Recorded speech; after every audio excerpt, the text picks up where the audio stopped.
Johnny, ya estoy grabando y espero que todo salga bien. Tengo tiempo y tengo electricidad también. Ok, empiezo en un minuto. Vamos a grabar. Tenemos que venir más temprano para platicar. Grabando, Johnny. Bueno, vamos a comenzar en esta mañana, hermanos. Buenos días. Dios les bendiga muy ricamente a los que están aquí y a los que están allá también. Seguimos atrasados con los videos, pero seguimos trabajando en ello. Ya Johnny tiene 5 videos completos, así que si no los espero que los saque pronto. Pero él también está bien ocupado. Hoy nos toca trabajar sobre 22 versículos del capítulo 10. Estoy hablando de 1 Corintios, capítulo 10, los versos 1 al 22. 1 Corintios, capítulo 10, versos 1 al 22. Cuando lo tengan, vamos a empezar a leer por Cristina. Lee 6, hasta lee 6. Mi hermano Mau, porque usted no tiene. ¿Hay una Biblia? No lo ve bien. Lee 7 Cristina, 7 Asti y 8 Mauro. Porque es mucho. Bueno, 7 para usted y Asti 8. Okay. Bueno, Asti 7 y Mauro 8. 1 Corintios capítulo 10, verso 1 a 22. Cristina, por favor, empieza. Los filisteos pelearon. Primera de Corintios 10. Estoy en crónica, sí. ¿Estás en crónica? Sí. Adelante. No quiero que desconozcan, hermanos, que nuestros antepasados estuvieron todos bajo la nube y que todos atravesaron el mar. Todos ellos fueron bautizados en la nube y en el mar para unirse a Moisés. Todos también comieron el mismo alimento espiritual y tomaron la misma bebida espiritual, pues bebían de la roca espiritual que los acompañaba y la roca era Cristo. Sin embargo, la mayoría de ellos no agradaron a Dios y sus cuerpos quedaron tendidos en el desierto. Todo esto sucedió para servirnos de ejemplo, a fin de que no nos apasionemos por lo malo, como lo hicieron ellos. No sean idólatras, como lo fueron algunos de ellos, según está escrito. Se sentó el pueblo a comer y a beber, y se entregó al desenfreno. Cristina. Ajá. El 8. Ni forniquemos como algunos de ellos fornicaron y cayeron un día 23,000. Ni tentemos al Señor como también algunos de ellos le tentaron y perecieron por las serpientes. Ni murmuréis como algunos de ellos murmuraron y perecieron por el destructor. Y estas cosas le acontecieron como ejemplo y están escritas para amonestarnos a nosotros, a quienes han alcanzado los fines de los siglos. Así que el que piensa estar firme, mire que no caiga.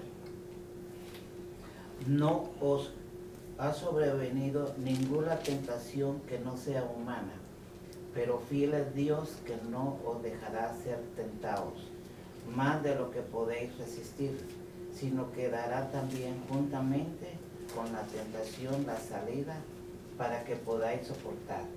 Por tanto, amados míos, huid de la idolatría. Como a sensatos os hablo, juzgad vosotros lo que digo. La copa de bendición que bendecimos no es la comunión de la sangre de Cristo. El pan que participamos no es la comunión del cuerpo de Cristo. Siendo un solo el pan nosotros, con ser muchos somos un cuerpo, pues todos participamos de aquel mismo pan. Mirad a Israel según la carne. Los que comen de los sacrificios no son partícipes del altar. Quien digo que el ídolo es algo, o sea algo lo que sacrifican los ídolos. Antes bien, que de lo que los gentiles sacrifican, a los demonios lo sacrifican, no a Dios, y no quiero que vosotros hagáis partícipe de los demonios. No podéis beber la copa del Señor y la copa de los demonios. No podéis participar de la mesa del Señor y de la mesa de los demonios. Y provocaremos a celos el Señor. Somos más fuertes de Él. Amén, amén. Vamos a orar. Padre, gracias por la bendición de una vez más estar juntos para compartir tu palabra. Gracias por este pasaje tan extenso y tan completo que tenemos delante de nosotros, y pedimos tu guía, tu dirección para poder pensar en estas palabras del apóstol.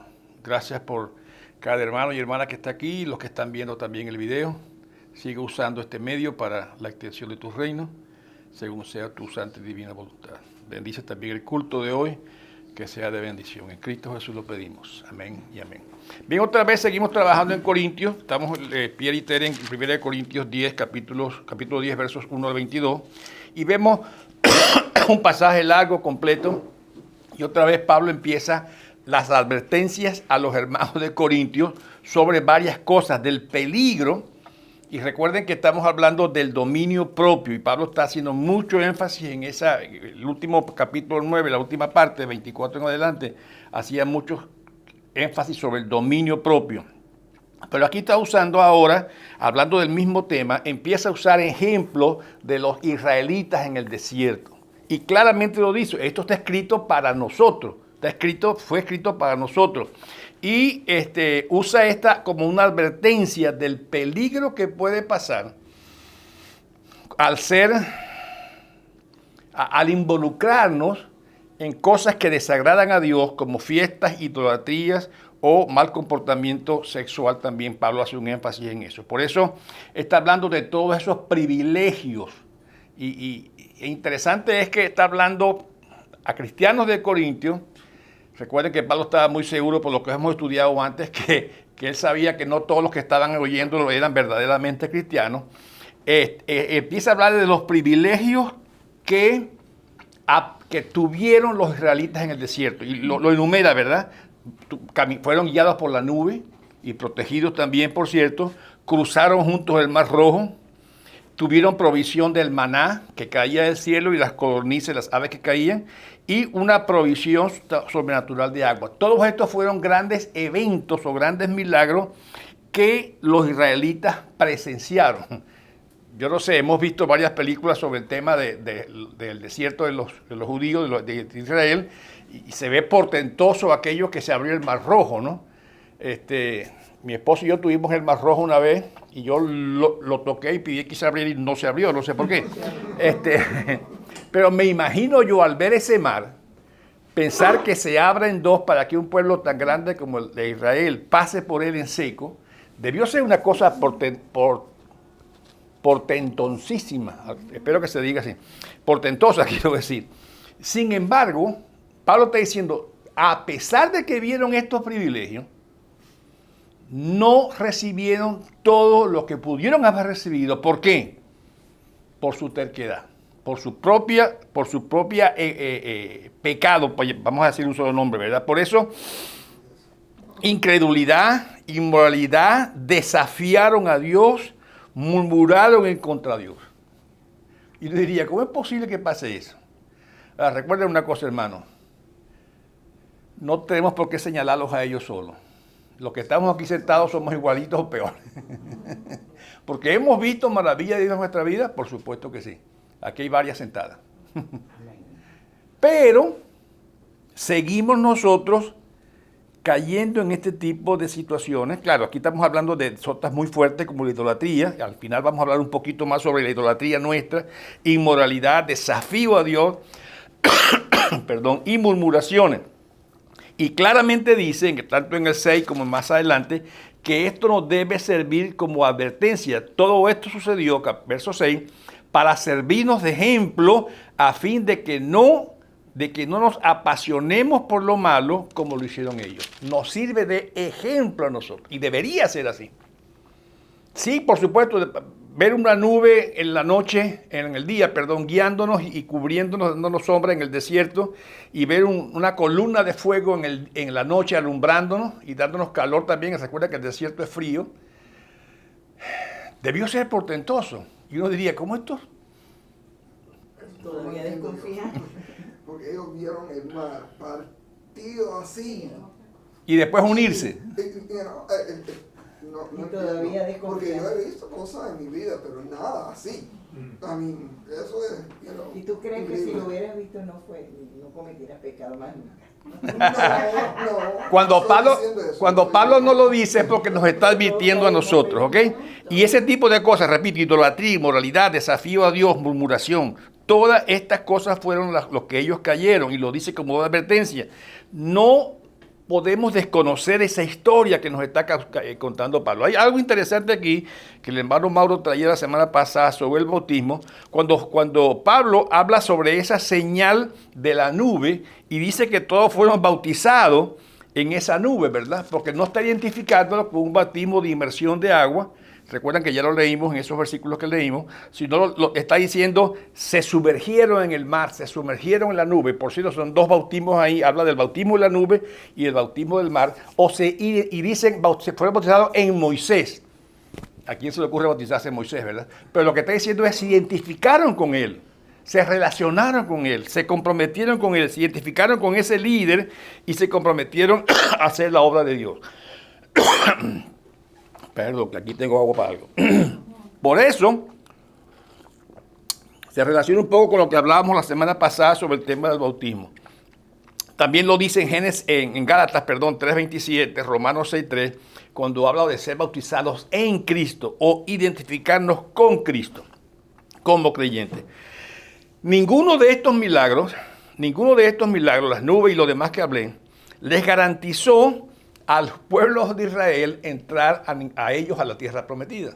Muchos de ellos quedaron en el desierto. La mayoría. Prácticamente los que eran mayores de 20 años cuando salieron, ninguno llegó vivo, exceptuando a Caleb y a Josué, ¿verdad? Que sí llegaron. ¿Y qué pasó? Claramente lo dice en el versículo que estamos leyendo, en el verso 5. Sin embargo, la mayoría de ellos no agradaron a Dios y sus cuerpos quedaron tendidos en el desierto.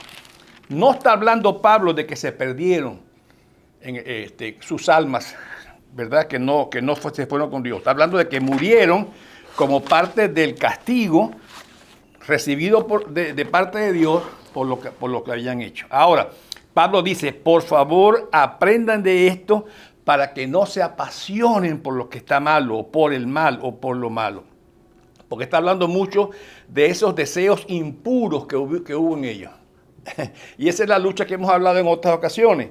No porque hemos conocido a Cristo personalmente, no porque hemos estudiado la Biblia y nos creemos muy sabios, por cierto, podemos decir que no tenemos ese tipo de situaciones también. Todos pasamos, mientras estemos en el cuerpo carnal, por situaciones de tentaciones y de pecado. Por eso necesitamos, el pastor lo dice cada rato, recurrir otra vez a la cruz, porque es ahí donde encontramos el perdón.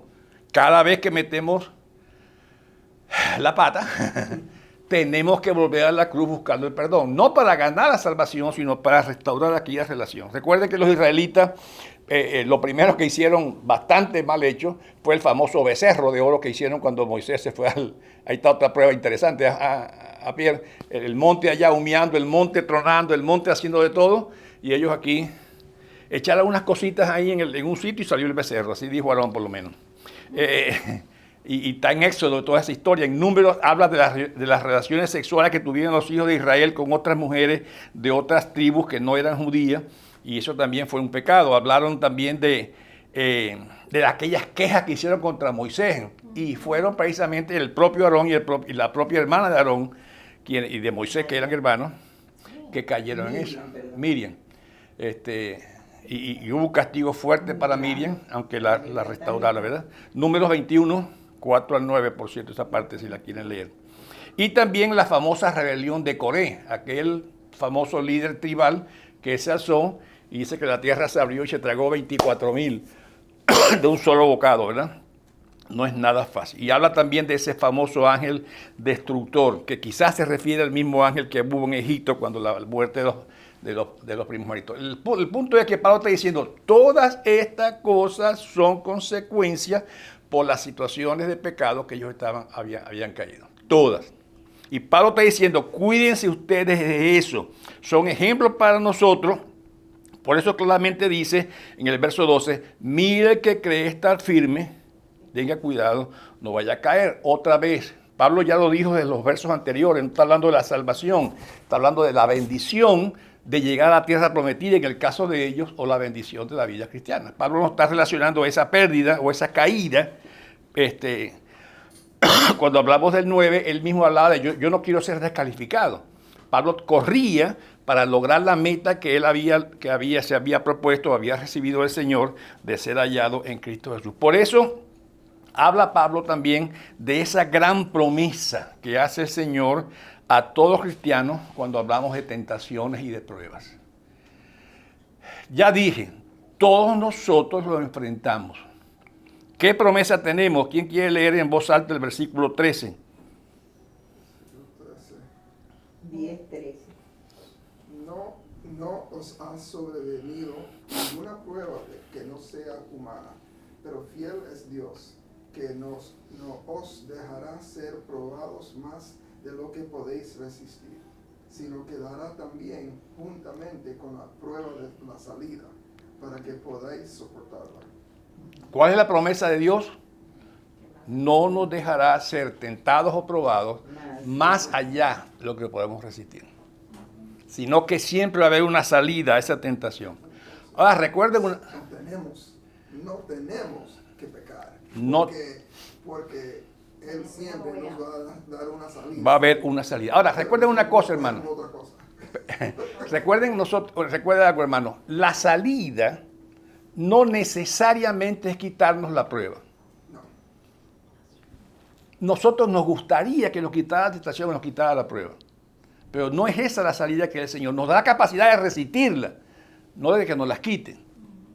Recuerden la famosa frase de los amigos de Daniel allá frente al horno de fuego, ¿verdad? No vamos a adorar porque el Señor puede salvarnos, pero si no nos salva, tampoco vamos a adorar.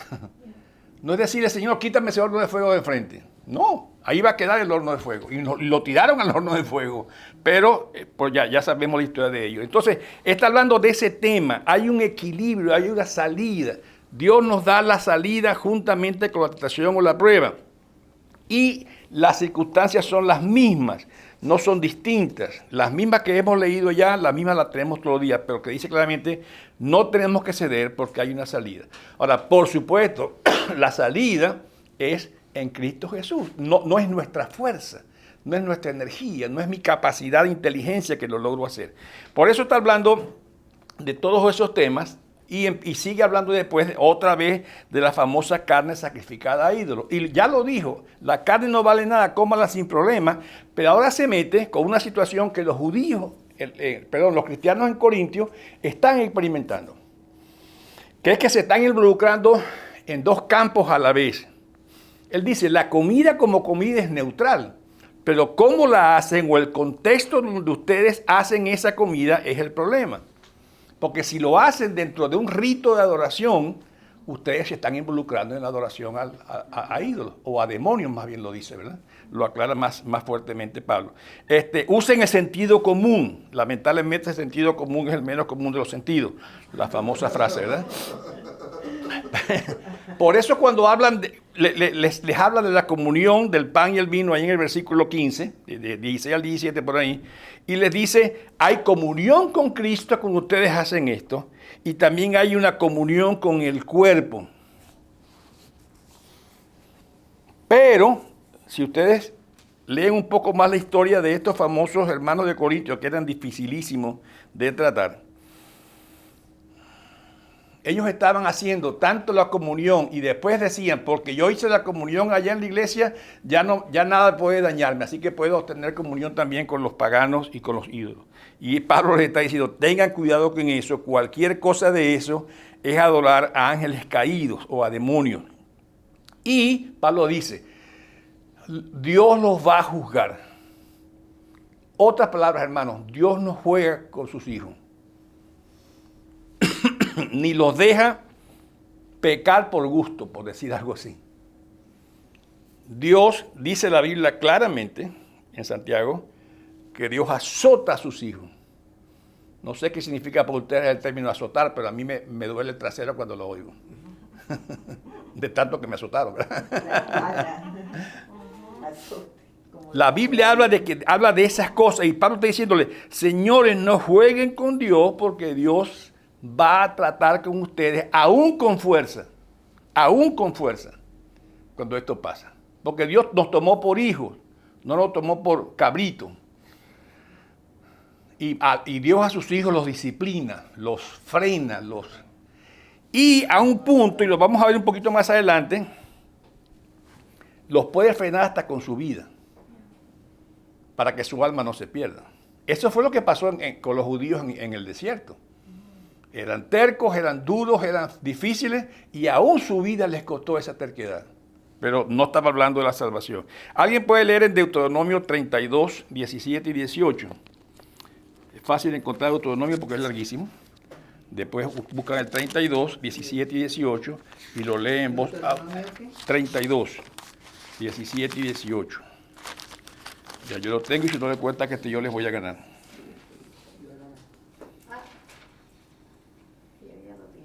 Dale.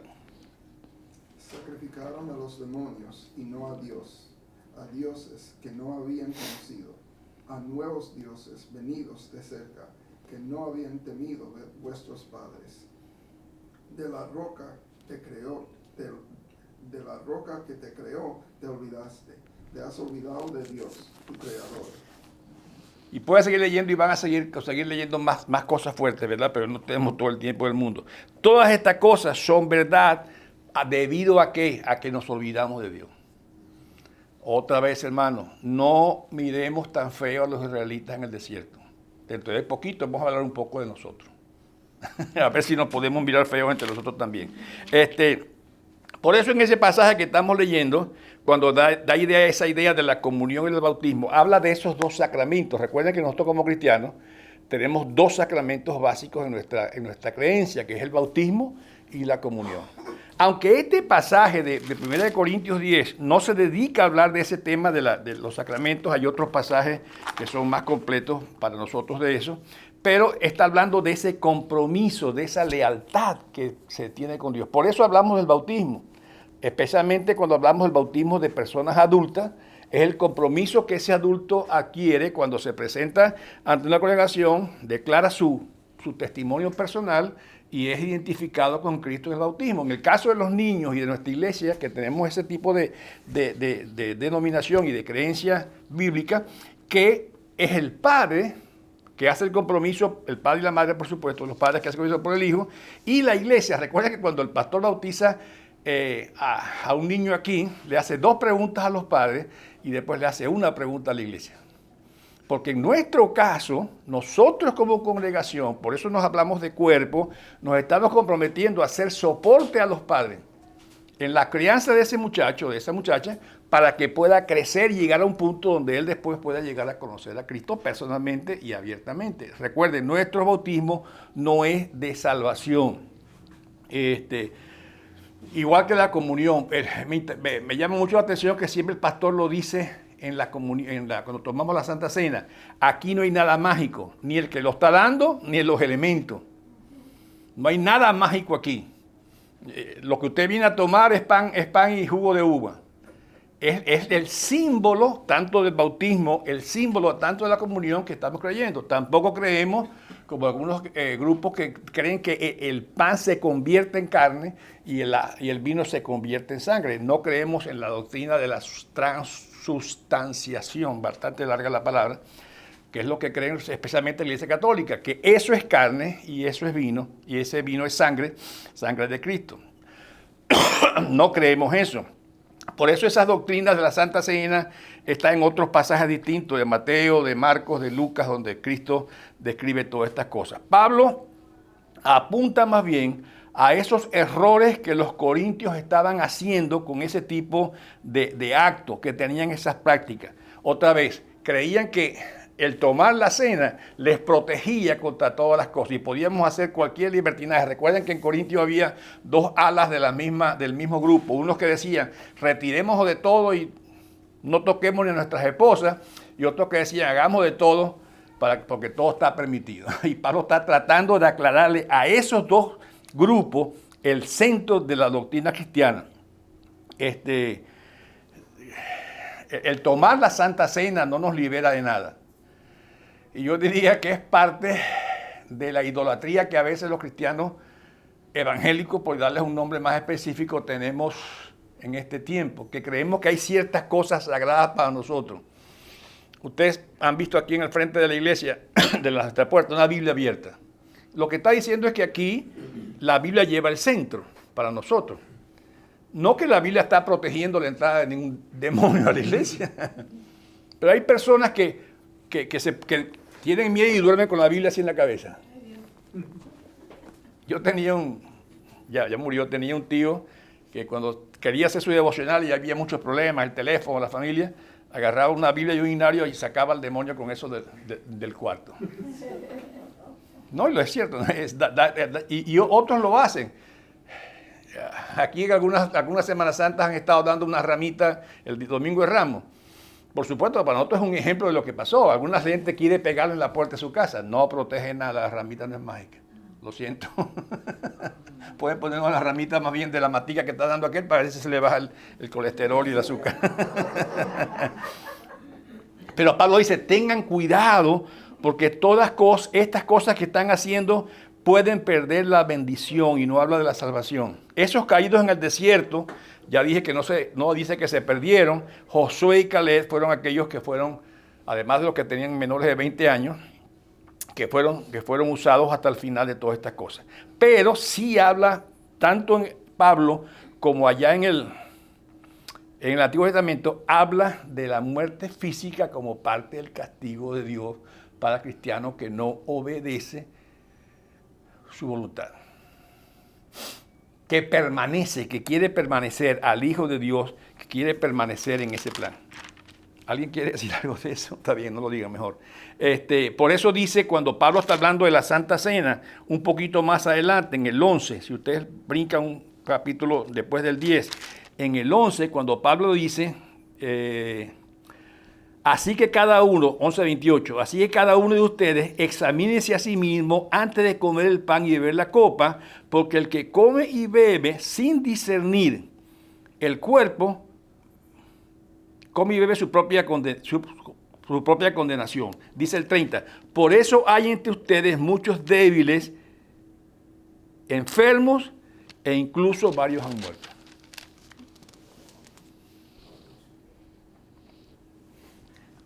El pastor, un segundito, el pastor está estudiando en la clase de los sábados la soberanía de Dios. No sé, estaba tratando de ver ahí la cosa ahorita y no vi, pero una de las características de Dios es que es un Dios celoso. Dios no juega con su gloria. Dios es celoso con sus hijos. Dios es celoso con su adoración. Sí, hermano Mauro. No, hablando de esto de la comunión, que como dijo usted, esto no es un juego, esto es serio. Así es. Todas las cosas que ya conocemos como adultos, es seria la situación. Así es. No se puede. No se puede jugar. Exacto. A Dios gracias, Él nos quiere y nos corrige. Porque a un hijo de Dios siempre lo va a traer. O con la voz diciéndole ven, o a veces usa el ganchito del callado, ¿verdad? Y lo jala por el cuello. Pero al hijo de Dios lo jala. Amén. Porque Dios no va a perder ni uno de sus hijos. Dios lo va a jalar. Y a veces ese dolor pasa aún por enfermedad, dolor y muerte. Pasa. O sea, Dios no está jugando con eso. Por eso está hablando de que tengan cuidado. Esas pruebas de los israelitas son para nosotros. Dios no permite que la prueba sea mayor, pero tampoco permite que nos descarrimos como a veces queremos hacerlo, ¿verdad? Siempre ese escape de la prueba y de la tentación es por la fortaleza del Señor, por la fortaleza del Espíritu Santo. Ya lo dije, no es quitándome la prueba, pero sí es dándome la capacidad para estar firmes. Recuerden una cosa, y eso quiero que lo leamos, porque sobre estas 4 cosas que voy a nombrar existe mucha confusión. Primera cosa, Dios nunca tienta a nadie. Santiago 1.13, por favor. Santiago 1.13. Dios no presenta tentación. Dice, que nadie al ser tentado diga, es Dios quien me tienta. Porque Dios no puede ser tentado por el mal, ni tampoco tienta Él a nadie. Correcto.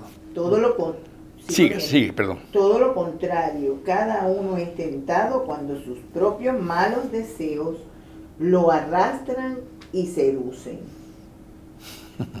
Sigo. No, está bien. Luego, cuando el deseo ha concedido, engendra el pecado. Y el pecado, una vez que ha sido consumado, da a luz la muerte. Fuerte Santiago. Dios no tienta. ¿Qué hace Dios? Lucas 4.1. ¿Y con quién lo hizo? En el sentido de lo que está pasando. Ese famoso pasaje, lo pueden recordar fácilmente. ¿Sí lo tiene, Cristina? Sí, Dale. pero creo que no es. Lucas 4.1. Sí, Jesús, lleno del Espíritu Santo, volvió del Jordán y fue llevado por el Espíritu al desierto por 40 días y era tentado por el diablo. Y no comió nada en aquellos días pasados, los cuales tuvo hambre. ¿Quién llevó a Jesús al desierto? El Espíritu Santo, ¿verdad? Dios puede probar a un cristiano. Probó a Cristo. Puede probar a un cristiano. ¿Para qué lo hace? Otra vez volvamos a Santiago 1. Pero el que tentó ahí fue el diablo. Sí, pero fue permitido por Dios. Dios abrió la puerta para eso. Santiago 1, 2 y 4, 2, 3 y 4. Veamos ahí claramente el propósito de eso. 1, 2, 3 y 4. No, Santiago 1, 2, 3 y 4. Santiago 1, 2, 3 y 4. Correcto. Hermanos míos, gozaos profundamente cuando os halléis en diversas pruebas, sabiendo que la prueba de vuestra fe produce paciencia, pero tenga la paciencia su obra completa, para que seáis perfectos y cabales, sin que os falte cosa alguna. La prueba nos va siempre a hacer crecer, a hacer madurar, a producir paciencia y a producir las otras cosas que acaba de leer.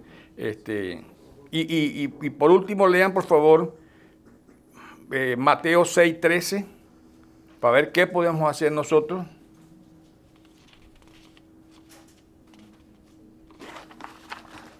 Mateo 6:13, que es lo que sí podemos hacer nosotros. Y no nos metas en tentación, mas líbranos del mal, porque tuyo es el reino, el poder y la gloria por todos los siglos. Amén. Interesante que el Señor... Y dice ahí que no nos metan en tentación. No nos metas. Sí, no nos dejes caer en tentación, dicen otras versiones, ¿no? No nos dejes caer en tentación. Sí. Sino líbranos del mal. Eso podemos pedirlo todos nosotros. Señor, no permita que yo caiga en tentación, líbrame de ese mal. Es una petición que podemos hacer con toda seguridad. ¿Y vas a decir algo, Pierre? Que te veo levantando aquí. Está bien. El punto aquí es, lo que está diciendo Pablo claramente, no puede haber una doble adoración. Dios es justo, Dios es celoso. Y Él cela a sus hijos. Ahora recuerden que la palabra celo para nosotros tiene una connotación negativa siempre, ¿no? Pero en Dios no, Dios es santo. Su celo es puro, es perfecto. No hay tal cosa como un celo maligno, como los celos del humano, ¿verdad? Y de una y otra manera debemos recordar que Dios está obrando siempre. También debemos recordar que aunque Pablo dice que los demonios no son nada, también en otra parte los llama como el Dios de este siglo, ¿no? Con Dios con minúscula, por supuesto. O sea, si le damos la oportunidad, y eso creo que lo dijimos en la clase pasada o la antepasada, los demonios no son nada. ¿Cuándo son algo? Cuando yo los dejo fastidiarme. Cuando yo me meto en la boca del lobo. Ahí sí nos está complicando la cosa. Por eso, siempre recordamos este tipo de cosas que no nos confundan. Recuerden, el bautismo que hablamos nosotros no es un bautismo de regeneración, no es de bautismo de salvación, aunque otros puedan creerlo así. Lo que está diciendo Pablo una y otra vez es que es un asunto voluntario, deseoso de la persona que lo hace, y si lo hacemos con niños es bajo el compromiso de los padres. Y eso lo hacemos una y otra vez. Igual que la cena del Señor. El pastor lo dice, no es nada mágico, no es nada especial. Hace ese énfasis siempre. Hay elementos aquí que son recordatorios de la sangre, recordatorios de la carne de Cristo. No hay nada especial en nosotros. Es como creer que yo estoy casado porque tengo un anillo de matrimonio. Que no lo tiene. Pues, Ups. sí. Lo que pasa es que no tenía ese mismo dedo cuando me casé. Ya no soy casado. Lo que me mantiene casado no es mi anillo, ¿verdad?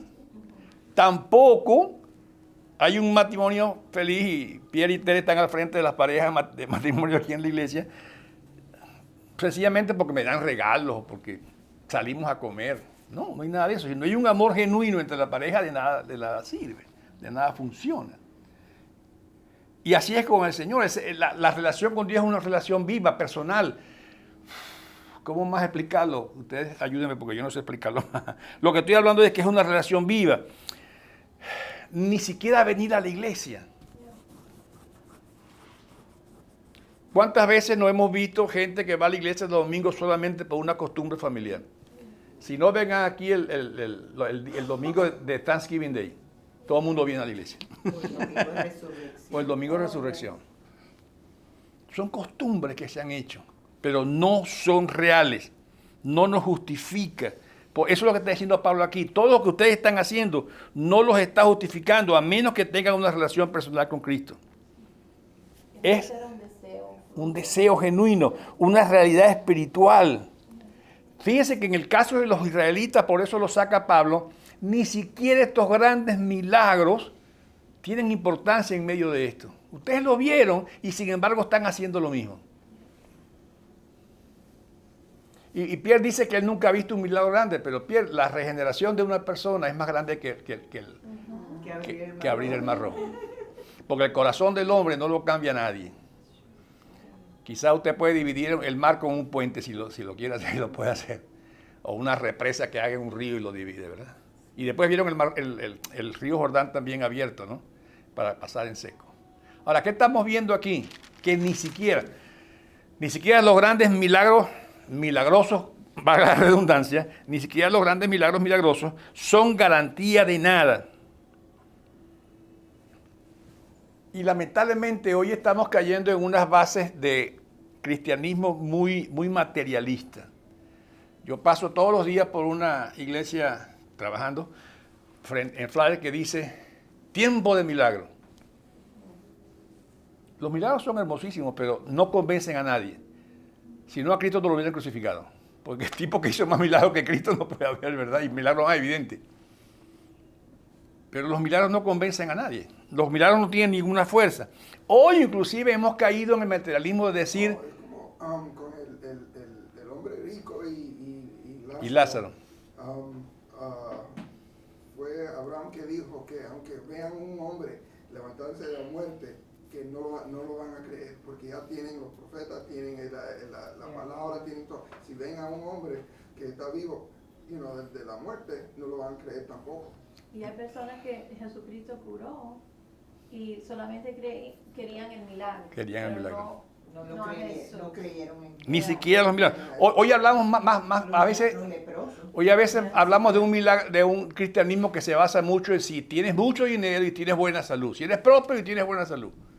¿Qué carro tienes? Así de buen cristiano eres. Pero el versículo 13 nos está dando ese recuerdo. No cedan.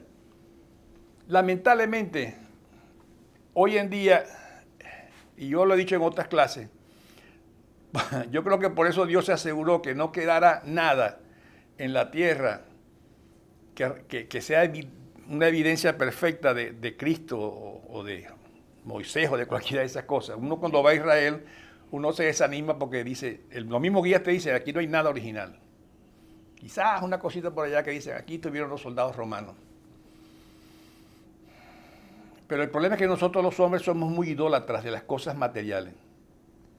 Y por eso habla mucho del cáliz. Aquí está la sangre de Cristo, aquí está un pedacito del corazón de Cristo que dijeron que era corazón humano. Porque nos encanta tener algo. Si tuviéramos un pedacito de la cruz de Cristo, hiciéramos una catedral del tamaño o el manto. Cuando uno va a Israel y Pierre y Teren han estado allá también, uno se desanima porque cuando dice, te vamos a llevar a ver que veas el sitio donde Cristo nació. Yeah. Una cosita negra que tienes que bajar una pila de escalera con una pila de gente alrededor. Allá nació Cristo, un puntico allá. Y una catedral del tamaño de... Y a mi esposo ya nos desanimó eso, y a todos los que vamos nos desanima. Y al ratico, aquí murió Cristo, otro puntico allá negro en una gruta por allá. ¿Qué piensas? Y cuando vamos a esa iglesia misma, hay un cartelón grande que dice, esta es una piedra que simula el sitio donde acostaron a Cristo para lavarlo después de la crucifixión. Y dice como 10 veces en no sé cuántos idiomas, no es la piedra original, esta piedra es un ejemplo. Y la gente vive pasando velitas, pasando trapitos, echándose de encima.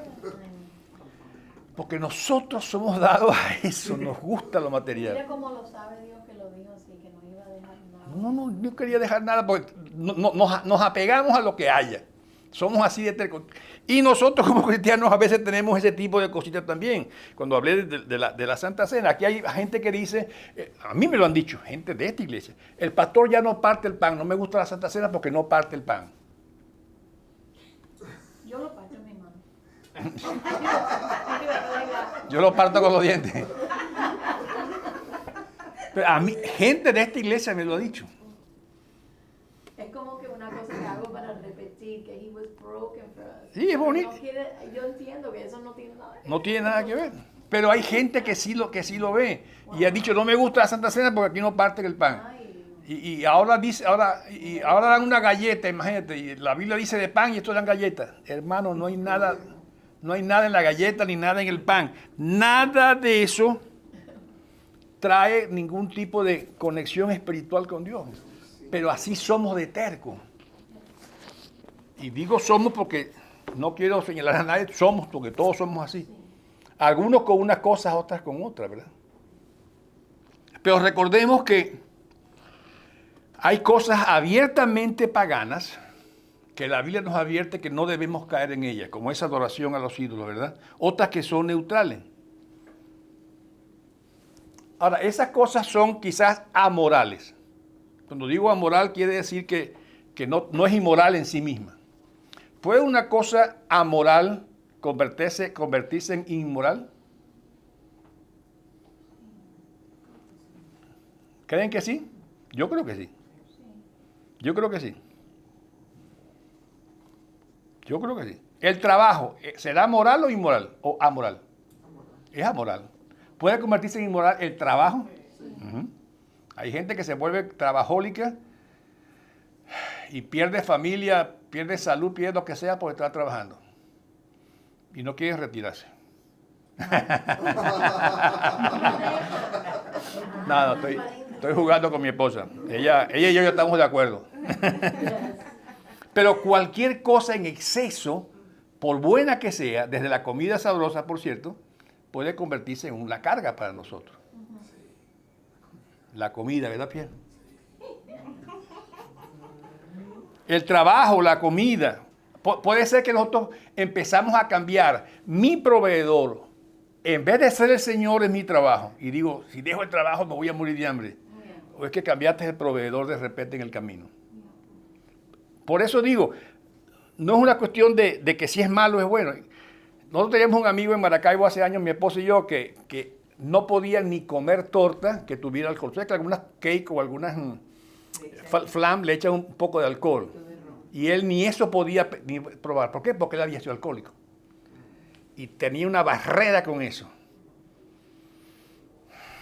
Pero otros dicen, no, si yo pruebo una copa o una cerveza o una cosa, me pierdo en el infierno. Es amoral, no tiene nada que ver. La Biblia dice que no te emborraches. Eso sí está claro. Pero no dice que eso es inmoral. Hermano Pablo, adelante. Lo que pasa es que hemos visto en el ser humano que nunca está conforme con nada. Nunca. Por más que hay, quiere más. ¿Por qué no Bueno, me costó aprender a decir, Señor, muchas gracias por lo que me dices ahora, o por lo que me vas a dar ahora. Pero el resto, o sea, todos, si ganamos 100, queremos más y más. ¿Hay un límite? No hay. Sigue y sigue. ¿Cuál es el énfasis que hace Pablo a los Corintios? Ya lo dije, dominio propio. Habla del dominio propio. De aprender en el Señor, por supuesto, a decir hasta aquí. Sí. Porque Él es el proveedor. Él- Se acabó. Él es el proveedor. O creo que, mire, cualquier cosa, hasta mis padres, cuando se convierten en idolatría para mí, puede convertirse en algo inmoral. Las cosas que poseo, el materialismo. ¿Cuántos no necesitamos una casa? Todos necesitamos una casa, un carro o algo así para vivir, pero de repente aquello se convierte en que no aguanto una casa y sigo creciendo la casa, o el carro, y llego a momentos donde se me pierde el asunto. La medicina, hablando de la medicina, ¿verdad? Hay una diferencia entre tomar medicina y ser adicto a una medicina. Pero hoy la gente, por seguir, cae en adicciones y se convierte en un problema. Pablo por eso dice, tengan cuidado, ejerzan el autocontrol para que no se dejen dominar por ninguna de esas cosas. Y ese autocontrol está en lo que él dice, Señor, que Él nos da juntamente con la tentación la salida para que podamos resistir a ella. Tampoco podemos caer en el lado legalista diciendo, alejémonos del mundo, encerrémonos en un convento para que nada nos pase. No. Ni tampoco vamos a esperar que venga. Va a venir, primero Dios. Va a venir. Pero búsquelo. Correcto. Pero tampoco vamos a seguir. Todos ese tipo de cosas son cosas que, aunque son amorales, no tienen ningún mal, ningún ni bien, si las usamos mal, sin dominio propio y sin el control del Espíritu Santo, se convierten en inmorales, en pecado, en que nos hacen caer. Por eso dice la palabra, y Pablo hace ese énfasis, Cristo es la clave. No son las religiones humanas. Porque aún el hecho de creerme bueno se convierte en un problema porque no soy bueno. A menos que dependamos de la llenura del Espíritu Santo y la provisión de Dios. Sí, porque ¿qué hizo el rey Nabucodonosor? Pues, que él todo lo hizo. Y eso no es así. Sí.